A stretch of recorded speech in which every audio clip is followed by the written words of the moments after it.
ስርዓት ማያከብር አካል እንዴት ስርዓት ያስከብራል? ማን ነው ስርዓት ማያከብር? የሚያስተዳድረው ያልከው አካል በተኩሱ ድምፅ አይደለም የሚጀምረው ብያለሁ ነው። ግን ማህበረሰብ ለማህበረሰብ ነው የሚለው ነገር ቆይ ጠቅላይ ሚኒስትሩን ጨምሮ ከንቲባዋን ጨምሮ የትግራይ ህዝብ ላይ ምን ሲባል ነበረ? ሌላውን ተው፣ አዲስ አበባ ላይ የትግራይ ተወላጆች እየተለቀሙ ሲታሰሩ አልነበረም? ቤታቸው ያለ አግባብ ሲበረበር አልነበረም? አልነበረም? የህወሓት አካል ስለሆኑ ነው? አይደለም፣ የትግራይ ተወላጅ ስለሆኑ ነው። ገብተዋል ማለት። ስለዚህ እኔ ማንም ሰው መጥቶ ያ ጦርነት የትግራይን ህዝብ ኢላማ አላደረገም ቢለኝ አልቀበሉ። ያንቺ ሐሳብ ነው የሙስ ማለት እኔ አሁን ማመን ላምንልሽ ወይም ማመን አይደለም። ግን እኔ ለምሳሌ በጦርነቱ አይደለም የአማራ ህዝብ አልተበደለም እያልኩ አይደለም። አሁን ስላለው እኮ ጦርነት እየነገርኩ ነው።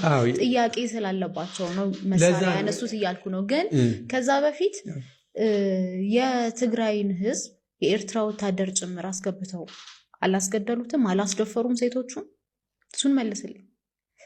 ሌላውን ትተው እንደው በሀገር ውስጥ በሚደረግ ልክ ነው እያልኩ አይደለም። እንደው በቃ የሀገር መከላከያ ምናምን ብለህ ለፈውና የኤርትራ ወታደር ጭምር የተረጋገጠ ስለሆነ በዓለም አቀፍ ተቋማት ጭምር አልተደፈሩም ሴቶች በኤርትራ ወታደር? ኦልሬዲ መንግስትም እኮ ብሏል። ያንማ ኦልሬዲ እኔ ዲናይ ካረገ በኋላ ቆይቶ ነው የራሱ ጥቅም ሲነካ ነው ያመነበትን ምክንያትም ማየት ስለሚያስፈልግ ማለት ነው። ግን ከዛም በፊት ሲናገር እንደ ባንዳ ነበር የሚታየው አይደለ? እንደዛ አይነት ሀሳብ የሚያመጣ ሰው በኋላ የኤርትራ ወታደር ገብቶ የትግራይን ሰው ይገድላል፣ ፎር ዳት ማተር ለምን የአማራንስ ህዝብ ይገላል? ገብተዋል ምል ያን ጦርነት ጀስቲፋይ ማድረግ ብዙ ክርክር ስለሚያስነሳብን ኦልሬዲ ልተው። ለምሳሌ ስርዓቱ የሚያስከብር ስርዓት ማያከብር አካል እንዴት ስርዓት ያስከብራል? ማን ነው ስርዓት ማያከብር? የሚያስተዳድረው ያልከው አካል እኔ ለመሰለሽ አሁን እንደው እኔ ዋስትና የለኝም እዚህ ሀገር ላይ እኮ እያልኩ ነው። ዋስትና የለኝም እያልኩ ነው። ብዙ የአማራ ክልል ህዝብ ዋስትና የለውም። ኦልሞስት ሁሉ በሆነ ድሮን ዛሬ ሞቶ እንደማያድር ዋስትና የለውም። በሆነ ከባድ መሳሪያ እንደማይሞት ዋስትና የለውም። የትግራይ ህዝብ ዋስትና የለውም። የኦሮሚያ ክልል ህዝብ ዋስትና የለውም። ለማን ነው አጀንዳ የምታደርገው? እሱን ማለት የሚያስችል ልንገር፣ እየሞተ መሆኑ ጦርነቱ መታሰሩ ለምን መሰለሽ ራሱ ማህበረሰቡ እኔ አሁን ኢህአፓ ወይም እንደናንተ ፓርቲ ህልውና ችግር አለበት ማህበረሰቡ ይባላል። ማህበረሰቡ ይላል እንጂ ይላል የሚያስደርግ ፈታ ይመስላል ብዬሽ ነበረ። መሳሪያው ሳይነሳ እኮ በአፋቸው መሳሪያ ሲያነሱ ነበረ እያልኩ ነው። እኔ ደግሞ ያም ችግር ያመጣው ፖለቲከኞች ናቸው እንጂ ማህበረሰቡ አይደለም እኮ። እሱን እኮ ነው በዛ ችግር ማህበረሰቡ እየተጎዳ ሆኖ የባህር በር እንዴት ነው ተነስና የባህር በር ለማስመለስ አጀንዳ አርግምት። ግን መንግስት ሆኖ የሚያስተዳድረውን አካል ብቻ አይደለም መውቀስ ያለብና እንደዛ ከሆነ መንግስት ነው የመጀመሪያ ኃላፊነት ያለበት ሰላምና ደህንነትን የማስጠበቅ። ይህንን ጉዳይ ለምሳሌ እሳት አሰብን በጉልበት እንቆጣጠራለን ምናምን የሚሉት አንዳቸውም ሄደው አይዋጉም፣ ልጆቻቸውንም አይሉ። የሚጎዳው ህዝቡ ነው። ከዛ ህዝቡ ምንድን ነው ጠብ የሚገለት? ገና መሞቻ ድሮ ነው የሚገዛል። ምን ሆነ? ከድርድሩ በኋላ ጦርነት ቆመ አልቆመም? የመቆም አዝማሚያም የለው። ምንድን ነው ድርድር ታዲያ? ከማን ጋር ነው የተደራደረው? እጅ ሰጡኝ ከሆነ ይበል፣ አይ ዶንት ኬር። እኔ እጅ ሰጡት አልሰጡት አይደለም ፖይንቴ። ግን ድርድር ብሎ የድርድርን ምንነት እንደማናቅ ቺት ለማድረግ አይሞከር። ለምሳሌ ጠቅላይ ሚኒስትሩ ለፊት የገለጹት ምንድን ነው? እኛ ሳንፈርም የሚላ ጦርነት ነው ሳቸው አዳምጠኝ፣ እንትኑ ብያኔውን እኮ ልነግርህ ነው። እኛ ሳንፈርም የሚላክ ድሮን የለም፣ ድሮን እንልካለን ፈርመን፣ እያንዳንዱ የድሮን ጥቃት በእኛ የተፈረመበት ነው ብለዋል። ያ ድሮን እኔ እውነቱን ለመናገር ታጣቂን ገደለ ሲባል አልሰማሁም። ንጹሐንን ነው ተደጋጋሚ ሲገድል የነበረው። ጦርነት ለማለት ምንድን ነው የሚጠበቀው? ጠቅላይ ሚኒስትሩ ወይ ሀገር እመራለሁ የሚለው አካል ወጥቶ ጦርነት ካላለው እያንዳንዱ የሚያሳየው ነገር ጦርነት ሆኖም ጦርነት አንለውም ግጭት ነው ልንለው እንችላለን። ነው መንግስት ሊተው ይገባቸው አሉ። ወይም አሁን ያልሹን ለምሳሌ በዚህ ቦታ ላይ ጦርነት እያደረግን ነው መንግስት ሳይብ በግጭት ደረጃ ያለውን ጦርነት ልል አልችልም። አይ ንጹሃን በጅምላ እየተገደሉ ግጭት ነው ልለው ደግሞ ንጹሃን በጅምላ እየተገደሉ የሚለውንም የሚያጠና አካል እሱማ በጣም ብዙ ዓለም አቀፍ አሁን የኔና ያንቺ አጀንዳ ግን ይሄ ቅድመ ሁኔታው ነው ለኢህአፓ። ስለዚህ አብሮ እየሰራ ነው ሊያስብል ይችላል። ወይም መንግስት አብራችሁ እየሰራችሁ ነው ብሎ ቢተነኩሳችሁ ተገቢ አይደለም። ከገባችሁበት በደንብ ለምን አይችልም መሰለ ፋኖን አምጥታ 4 ኪሎ አስገባል አለ። ጦርነቱ ይቆም፣ ህዝብ እየገደለ ያለው ህፃናትን ከትምህርት ገበታ እያፈናቀለ ያለ ጦርነት እንዲቆም ድርድር ይደረግ ነው ያለው። እሺ ሚስትር፣ ሌላ ደግሞ ልጨምር። አሁንም አብራችሁ እየሰራችሁ ለመሆኑ ያመላክታል። የምክክር ኮሚሽኑንም ረግጣችሁ ወጣችሁበት ወይም የምክክር ከተሳትፎ ከወጣችሁበት በርከት ያሉ የጠቀሳችኋቸው ምክንያቶች አሉ። የእነሱን ተገቢነትም በዛው አያይዘሽ ታነሽልኛለሽ። አንዱ ይሄው ጦርነት ነው። የምክክር ኮሚሽኑ እኮ የሂደት ጉዳይ ነው። ምን አገባው? የምክክር ኮሚሽኑ በራሱ ጦርነትን የማስቆም ማንዴት አለው ወይ? ወይም ደግሞ የሆኑ አካላትን የመዳኘት ፍርድ ቤት ነው ወይ? የተቋቋመበት ዓላማ ይፈቅድለታል ወይ? ስለዚህ ደጋግማችሁ በየቦታው ይህንን የግጭትና የጦርነት ጉዳይ ስትሰነቅሩ አያስጠረጥርም? የምክክር ኮሚሽኑን አጠር አድርጌ ሂደቱን ልግለጽልህ። በመጀመሪያ ኢህአፓ እንዴት ወጣ፣ ለምን ወጣ የሚለውን ምክንያቱም የኢህአፓ በነገራችን ላይ የኢህአፓ በጣም አጀንዳዎች ናቸው። የምክክር ኮሚሽኑ አጀንዳ ነበርን። የምክክር ኮሚሽኑ ላይ ከመጀመሪያው ጀምሮ ኢህአፓ ተሳታፊ ነበረ። እነሱም የማይክዱት በእንትኑም እንዲሆን እኛ ዲያሎግ የምንለው ትክክለኛ የዲያሎግ ትርጉም ወደ ኢትዮጵያ መጥቶ እንትን እንዲልም በዛ ውስጥ አግዘናቸዋል፣ ሞክረናል። ስለዚህ እንደ የትኛውንም እኛ ማለት ወደ ብልጽግና ያደላል የሚለውን ተቋም ቦይኮት ለማድረግ ያህል ወይ ደግሞ ይሄ አንድ የመቃወም ሱስ ኖሮብን አይደለም ከምክክር ኮሚሽኑ የወጣ ነው። ሱስ ካልሆነ ግን አንዱ ለምሳሌ ካነሳችሁት ቅድመ ሁኔታ አንደኛ ተጠሪነቱ ለፓርላማ መሆኑ ተገቢ አይደለም። ሁለተኛ ኮሚሽነሮቹ ላይ ያለን ጥርጣሬ ምናምን ነው።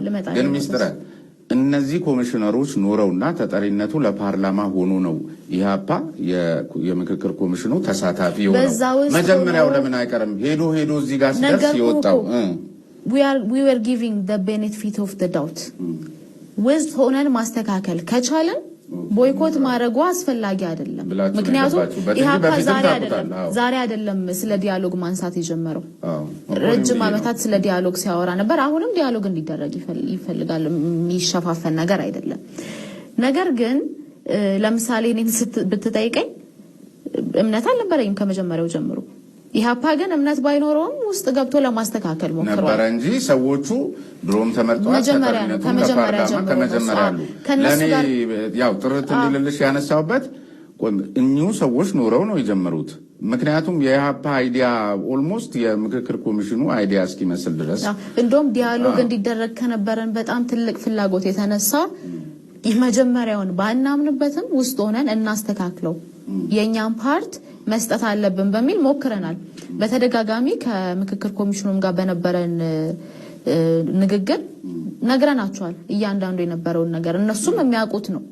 ዝም ብለን እንዳልወጣን ወይም ደግሞ ቦይኮት ለማድረግ ያህል እንዳልወጣን የሚያውቁት ነው። ነገር ግን አሁን ዲያሎግ ኮሚሽኑ እየሄደበት ባለው መንገድ ሄዶ እኛ ዲያሎግ ሊያመጣ ይገባል የምንለውን ውጤት ያመጣል ብለን ስለማናምን ነው የወጣ ነው እንጂ ሱስ ኖሮብን አይደለም የመጣው እኮ።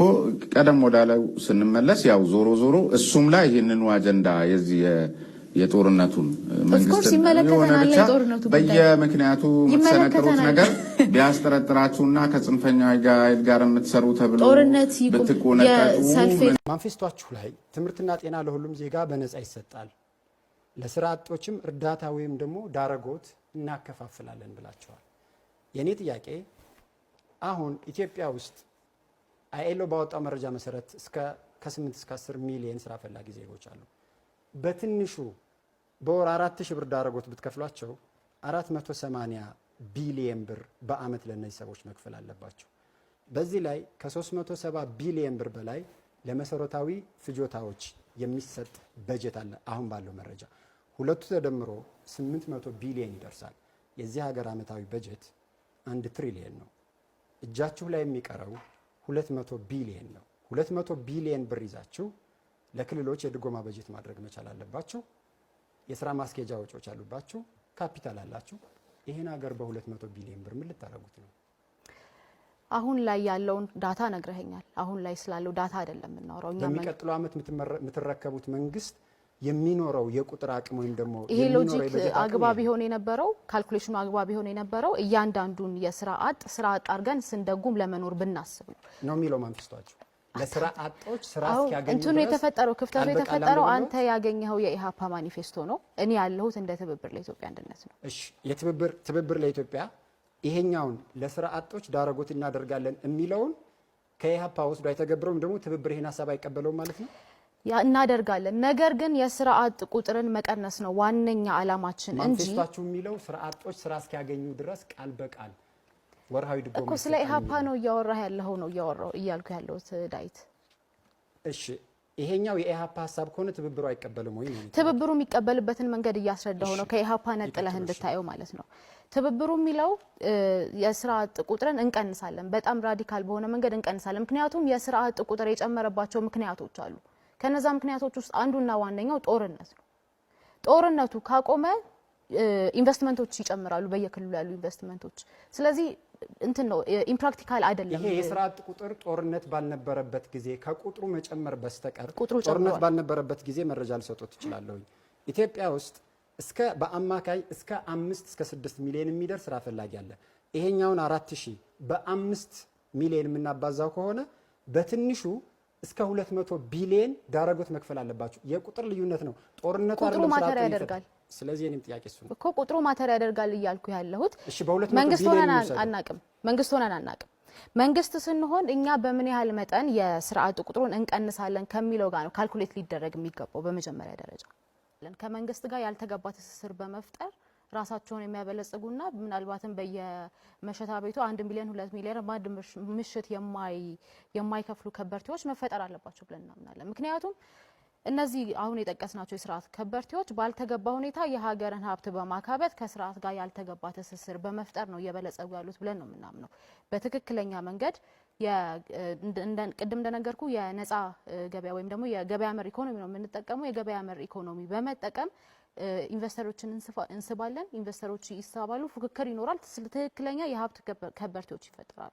ማንፌስቷችሁ ላይ በእርግጥ ይሄኛው ንባብ ከኢሃፓ ማንፌስቶ ላይ የተወሰደ ነው። ነገር ግን በጋራ የምትከተሉት ሊሆን ስለሚችል ከዛ አንጻር ነው ጥያቄውን ማነሳው። ሶሻል ዲሞክራሲ የሚቃወመው ከፍተኛ ንብረት ማካበትን እና ሰርቶ አደሮችን ከመጠን በላይ መበዝበዝን ነው ይላል። ምን ማለት ነው? ቅድም እንደጠቀስኩት በኢትዮጵያ ውስጥ አሁን ባለው ሁኔታ የሀብት ከበርቴዎች ሳይሆን የስርዓት ከበርቴዎች አሉ ብለን እናምናለን።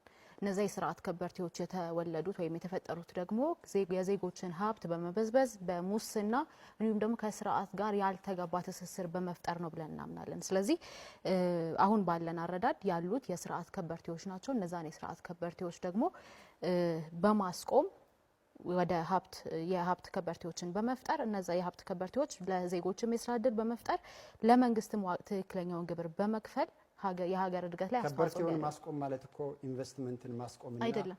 የተለያየ ከበርቴን የጠቀስኩልህ የሀብት ከበርቴና የስርዓት ከበርቴ ብያለሁ። በስንት ትከፍሉታላችሁ? ሁለት እየጠቀስኩልህ ነው። የሀብት ከበርቴ ብያለሁ፣ የስርዓት ከበርቴ ብያለሁ። ዴፊኒሽኑ ላይ መነጋገር እንችላለን። የስርዓት ከበርቴዎችና የሀብት ከበርቴዎችን በንጽጽር አስቀምጡ ብትባሉ ኢትዮጵያ ውስጥ የትኛው ይበዛል? የስርዓት ከበርቴ ይበዛል። ስለዚህ ከስርዓት ከበርቴው ላባደሩን ነው ከብዝበዛ እንታደገዋለን የምትሉት? በሚገባ። በጥቅሉ ግን ኢትዮጵያ ውስጥ የዳበረ የከበርቴ ስርዓት አለ የለም? የስርዓት ከበርቴ አለ። የዳበረ የሚለው ላይ ነው እንጂ ልዩነቱ የዳበረ የስርዓት ከበርቴ አለ። እሺ፣ ማንፌስቷችሁ ላይ ሌላ ቦታ ላይ ደግሞ በኢትዮጵያ ውስጥ የከበርቴው ስርዓት በወጉ አላደገም ትላላችሁ። እርስዎ ደግሞ የከበርቴው ስርዓት ኢትዮጵያ ውስጥ ያለው የከበርቴ ስርዓት የስርዓት የሚሆን የምንም የዳበረ ነው እያሉኝ ነው። ስፔሲፊኬሽን ይጎድለዋል ማኒፌስቶ ላይ እርግጥ ነው። ነገር ግን እያልን ያለ ነው የሀብት ከበርቴዎች መፈጠር አለባቸው። የሀብት ከበርቴዎች ስንል በትክክለኛው መንገድ ለመንግስት በትክክል ግብር የሚከፍሉ ሰርተው ያገኙ ከላባደሩ ገንዘብ በመበዝበዝ ያልበለጸጉ ሰዎች መፈጠር አለባቸው። እነዛ ሰዎች ለሀገር እድገት እኩል አስተዋጽኦ ማበርከት ከዚህ በኋላ ይፈጠሩ ነው ተፈጥሯል ነው የሀብት ከበርቴዎች የሉም። በኢትዮጵያ ውስጥ በጣም በጥቂት የሚቆጠሩ ናቸው ብለን እናምናለን። ከሌሉ እናንተ ይሄ ክርክር ከተካሄደ ከ4 ወራት በኋላ ይሄ አመት ከተጠናቀቀ ከ30 ቀናት በኋላ መንግስት ትረገባላችሁ።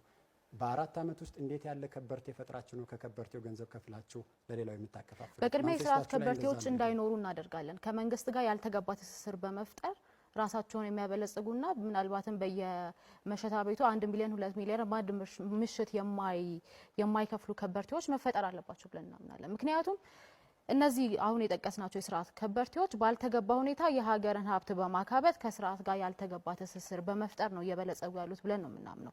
በትክክለኛ መንገድ ቅድም እንደነገርኩ የነፃ ገበያ ወይም ደግሞ የገበያ መር ኢኮኖሚ ነው የምንጠቀመው። የገበያ መር ኢኮኖሚ በመጠቀም ኢንቨስተሮችን እንስባለን፣ ኢንቨስተሮች ይሳባሉ፣ ፉክክር ይኖራል፣ ትክክለኛ የሀብት ከበርቴዎች ይፈጠራሉ። ስለዚህ ይፈጠራሉ ነው እያሉኝ ያሉት? አዎ የሀብት ከበርቴዎች ምንም ይሁን ስያሜያቸው ልዩነት አለው፣ መሰረታዊ ልዩነት አለው። ምንም ይሁን ማለት አንችልም። እሺ በእናንተ በኩል የሀብት ከበርቴዎች ይፈጠራሉ ነው? በሚቀጥለው 5 ወር ውስጥ የሀብት ከበርቴዎች ተፈጥረው በሚቀጥሉት 5 ወር አይደለም። እናንተ መንግስት የምትሆኑት ከ5 ወር በኋላ ነው እኮ። ከዛ ፕሮሰስ ነው። ምንም ነገር ሂደት ነው። ኦቨርናይት ነገር የለም። ከፈጠራችኋቸው ከበርቴዎች ላባደሩን ትጠብቁታላችሁ? እኛ ምን ፈጥረው የስርዓት ከበርቴ አይደለም። ላባደሩ መጠበቅ ያለበት ከስርዓት ከበርቴዎች ነው። ምክንያቱም ላይ እንደሱ አይደለም የሚለው ከከበርቴው ስርዓት ነው የሚለው። የኢሃፓን ማኒፌስቶ ነው ያገኘው። የኢሃፓ አባል ነው ጥርሶ ያወራው ያለው ስለ ትብብር ለኢትዮጵያ አንድነት ነው። የኢሃፓን ወኪል አይደለም የመጣሁት እኮ። የትብብሩ ማኒፌስቶና የኢሃፓ ማኒፌስቶ የትብብሩ የኢኮኖሚ ስሪት ከዚህ ይለያል። ሙሉ በሙሉ አንድ አይነት አይደለም። ከፍተኛ ግብር መጣል የግል ባለሀብቱን ያስራል፣ ተስፋም ያስቆርጣል፣ ኢንቨስትመንትም ያቀጭጫል። እናንተ የምትከተሉት እናንተ ገብረዋለን የምትሉት ስርዓት ይሄን የሚፈጥር ነው። የሀገርን ኢኮኖሚ እና ዜጎችን ሊቀጥር የሚችል ኢኮኖሚ እንዴት ትፈጥራላችሁ በዚህ መንገድ? ከፍተኛ ኢኮኖሚ ከፍተኛ ግብር በመጣል ሁኔታ ከዚህ አሁን ካለው መንግስት የበለጠ እንጥላለን የሚል እምነት የለንም። ያም አይደለም እቅዳችን። ነገር ግን ተገቢ የሆኑ ግብሮችን በመጣል ግብሩ ለተገቢው የህዝብ አላማ እንዲውል እናደርጋለን። አሁን እየተጣለ ያለውን ግብር በተመን ነው በአሰራር ነው የምትቃወሙ? በተመንም በአሰራር። ተመኑን ታሻሽሉታላችሁ? አዎ። ከምን ወደ ምን? አሁን ያለው በተለይ ደግሞ በመሰረታዊ አቅርቦቶች ላይ ያለው እንዲሁም ደግሞ አንዳንድ ግብር ሊጣልባቸው የማይገቡ ጉዳዮች አሉ። የተጋነነ ግብርም ለምሳሌ ከሰራተኞች የሚሰበሰብ ግብር የተጋነነ እንደሆነ እናምናለን።